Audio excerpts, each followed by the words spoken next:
Israel Hurtado, ¿cómo estás? ¿Qué Buenas tal? noches. Buenas noches, ¿qué tal, Jaime? Eres director general de la Asociación Mexicana de Energía Solar. Exacto, Solmex. ASOLMEX, que tiene un bonito acrónimo, ASOLMEX. Exactamente, gracias. Entonces, bueno, tienes muchos años en esto. Sí, pues bueno, Solmex empezó en el 2014 y yo estoy desde el principio en la fundación de Solmex prácticamente. ¿Cuántos eran y cuántos son? Pues en ese entonces éramos 10, aunque en realidad el grupo inicial era todavía más chiquito, pero bueno, ya después 10 son los que empezaron ya formalmente los trabajos y actualmente somos 120, fíjate cómo ha crecido de 10 Muy a rápido, 120 ¿no? En 6 años. Sí, prácticamente en 5 años, que fue al cierre del año pasado éramos ya 120. Y hablando de esos pequeños recuentos, leí que uno de los que este año fue un año con un incremento notable, muy notable, de producción de energía solar, ¿no es cierto?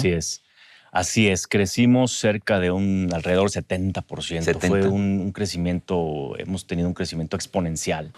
Actualmente tenemos ya 66 centrales solares en operación. Generan alrededor de 4,000 megawatts. Y empezamos teniendo una en 2013 que generaba alrededor de 30 megawatts. Y actualmente pues ya 66 y se generan 4,000. Imagínate, pasamos de 30 a 4,000 en estos 5 años. O sea, si se hace una evaluación de lo que ha sido esta política energética, pues ha tenido un éxito notable. Y ahí donde entra la reforma energética, ¿está junto con pegado? Sí, claro, la reforma energética fue un gran impulso, la verdad, al desarrollo de la energía solar. En México se establecieron el marco legal que permitió y la regulación que permitió el crecimiento de la energía solar. Y las subastas, ¿no? Y hay que recordar las subastas, exactamente. Se hicieron 3 subastas en la administración anterior que detonaron definitivamente la energía solar. O sea que todo el crecimiento que vimos el año pasado, 2019, es justamente la inercia que traía todo este movimiento ligado pues a la reforma Sí, energética. así es. De las 3 subastas, la primera, por ejemplo, ya gran parte está en operación de los proyectos que ganaron la subasta. De la segunda también ya gran parte está en operación y de la tercera está unas en construcción y otros por iniciar obras. Todo dentro de los calendario normal y formal, digamos. Pero sí, esto que pasó el año pasado y que está pasando actualmente, sí es un poco la inercia que venía del pasado. Ahora, de todas maneras, aunque este crecimiento ha sido notable, ¿cuánta energía solar, o sea, qué parte de la energía que se consume o se produce en México proviene de lo solar? Más o menos, un porcentaje. Aproximadamente un 3%. Sí, sigue siendo del total, sí. Muy reducido, ¿no? Sí, es muy reducido. Bueno, considerando que la energía nuclear también es alrededor del 3%, pues ya estamos prácticamente compitiendo. Sí. Ahora, como quiera que sea, esto además está inmerso en los acuerdos internacionales que tiene firmados México, donde hay una meta de energía sustentable hacia el año 2030-2050. Hacia el 2024, tenemos que generar el 35% de nuestra electricidad con energía limpia. Esos son los compromisos que hizo México en París. Y bueno, pues tenemos que... Pregunta entonces, con esta inercia que se tiene, si esta inercia continuara así como va, así como ha ido, ¿se alcanzaría esta meta? Pues mira, vienen algunos proyectos que van a entrar en operación. Hay que recordar que no nada más la energía solar es la que provee, digamos, energía limpia. También está la eólica, también la térmica, la geotérmica, las mini hidroeléctricas. Entonces, va a ser un poco complicado. Creo que tendría que impulsarse más la energía solar todavía o la energía renovable para poder llegar a las metas. Prácticamente ya estamos a 4 años de esa meta y pues nos falta todavía un buen trecho. Ahora, uno de los elementos relevantes en este proceso de las subastas que hacía la CFE y compraba la energía es que la última subasta que hubo obtuvo uno de los precios o el precio más bajo en el mercado de la generación de energía en el mercado mundial, ¿no es cierto? A nivel mundial, de todas las tecnologías. Exactamente. Si en la primera subasta fueron $40 el precio promedio por megawatt, lo que se obtuvo, que también era pues, un precio bajo en ese entonces. Luego en la segunda 30 y en la última $20, que fue lo más bajo a nivel mundial. O sea, en ese momento la tecnología solar en México se posicionó como la energía más competitiva económicamente hablando. Posteriormente nos duró un poquito el tiempo la satisfacción, exactamente el gusto, porque luego en Costa Rica y en Brasil hubo precios más bajos y la última en Abu Dhabi también ya fue cerca de $17. Imagínate nada más, todavía cayó O sea, $3 más el precio promedio. Eso quiere decir que incluso hay proyectos que tienen precios más bajos, porque ese es el precio promedio. Entonces, pues bueno, satisfacción el hecho de que la energía solar esté a esos precios, ¿no? Ahora, bueno, esta era la inercia, eso funcionaba con la energía, con la reforma energética, pero ha habido, con este cambio de gobierno y sobre todo con este cambio en la Comisión Federal de Electricidad, un claro alejamiento de este tipo de estrategias. Las subastas han sido suspendidas y entonces lo que sigue operando en el mercado, te pregunto, es que hay empresas que siguen invirtiendo, siguen generando energía, pero ya es un intercambio entre privados, ¿no es cierto? Una empresa que, no sé, Iberdrola o FRB, genera construye su planta o su parque y le vende a privados.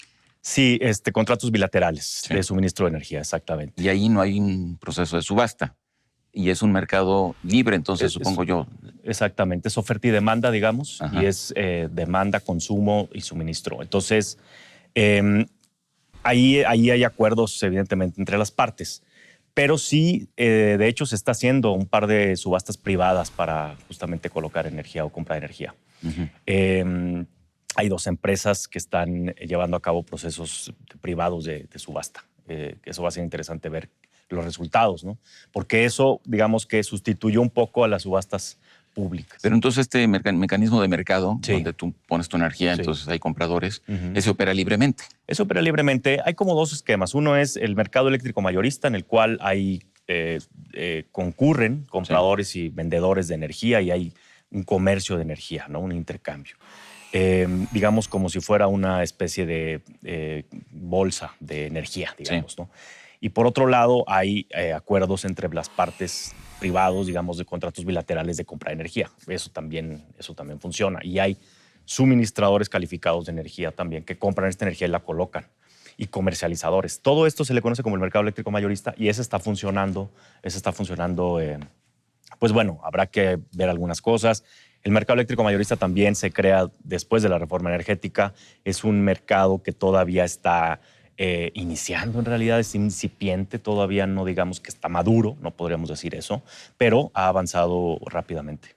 Ahora, tú estás en una asociación donde están, yo no entendía eso, pero me acabas de explicar, donde están generadores de energía, así es, pero también consumidores de energía, grandes consumidores de energía, sustentable, obviamente solar, y pues tú tienes la percepción de qué están sintiendo o cómo están viendo las cosas los productores, ¿no? ¿Cuál es el panorama que ustedes ven o tú ves para este 2020, así como están las cosas? Se suspendieron las subastas, etcétera, ¿no? Así es. Mira, lo que te puedo decir es que sí hay algunas preocupaciones con respecto a modificaciones que se han hecho al marco legal, al marco regulatorio, principalmente a disposiciones y al marco regulatorio. Al marco legal, pues las leyes siguen igual, no se han modificado en la Cámara de Diputados, pero sí ha habido modificaciones en materia regulatoria. Entonces, eso sí ha preocupado porque, pues como siempre decimos, si tú haces un contrato previamente, pues no es legal que lo modifiques o no abona a un clima de inversiones. De certidumbre. Certidumbre jurídica es fundamental para el clima de inversiones. Claro, las inversiones siguen haciéndose y los proyectos siguen desarrollándose y hay mucho interés de los asociados por seguir invirtiendo en México y por seguir creciendo la energía limpia y la energía renovable. Pero ciertamente hay un tema importante que es este. Se les ha comentado a la autoridad, o sea, se les ha dicho, oigan, no cambien las disposiciones porque afecta el desarrollo de los proyectos, el financiamiento de los proyectos. Hay fondos internacionales, hay empresas internacionales que están participando en el mercado, que están participando con desarrollos, que han hecho inversiones en millones de dólares. Ese dato, por ejemplo, la energía solar ha convocado a lo largo de estos años. Sí. ¿Cuánta inversión en miles de millones de dólares? Aproximadamente 8,000 millones de dólares es lo que se... ¿Y se esperaría, digamos, en los próximos 6 o 12 años? Pues mira, México tiene un gran potencial. O sea, México forma parte del cinturón solar, que son los países que tienen mayor radiación solar en el mundo. Sí, me dijeron que está Arabia. Sí, bueno, Egipto y después México. Sí, también. Son los 3 principales países. Bueno, también en India también hay un gran potencial. En otros países en el mundo tienen pero un gran México potencial. Pero México es de los... Podría estar ubicado entre los primeros 10 del mundo. Ajá. Si seguimos con la inercia que traemos de seguir desarrollando. Pero ciertamente lo o sea, fácilmente podríamos duplicar nuestra capacidad actual en esta administración, por ejemplo. O sea, todo lo que se ha instalado, estos 5,000 megawatts, 4,000 de gran escala y 1,000 de paneles en techos, porque también eso es importante mencionar, los paneles en techos. Ya son 1,000, es cerca de 1 giga exactamente. Todo esto se podría duplicar. Y de hecho, por ahí en tema de paneles en techos hay algunas iniciativas que creemos que pueden mejorar mucho el desarrollo de paneles en techos. Es como un poco el tiempo. ¿Cuál sería una de esas iniciativas? Bueno, hace poco se presentó una iniciativa para elevar el umbral de generación exenta, que tú no necesitas ningún permiso para instalar paneles en techos, claro, hasta 1 megawatt. Al menos 1 megawatt, eso sí nos gusta mencionar. Podría ser más porque en otros países es mayor, pero al menos 1 megawatt. Y también ya la CREA aprobó unas disposiciones en materia de generación solar colectiva o distribuida colectiva, que es que tú le puedas vender a tu vecino directamente, ¿no? A lo mejor tu vecino no tiene la posibilidad de poner paneles porque no tiene superficie. Tú lo puedes hacer. Y ya esas disposiciones están aprobadas y están, digamos, ya sabemos que están prontas a publicarse, pero no se han publicado. Nos come el tiempo, Israel. Si tú quisieras como esbozar así en términos realistas lo que va a pasar, ¿qué es lo que podrías y lo que sería deseable?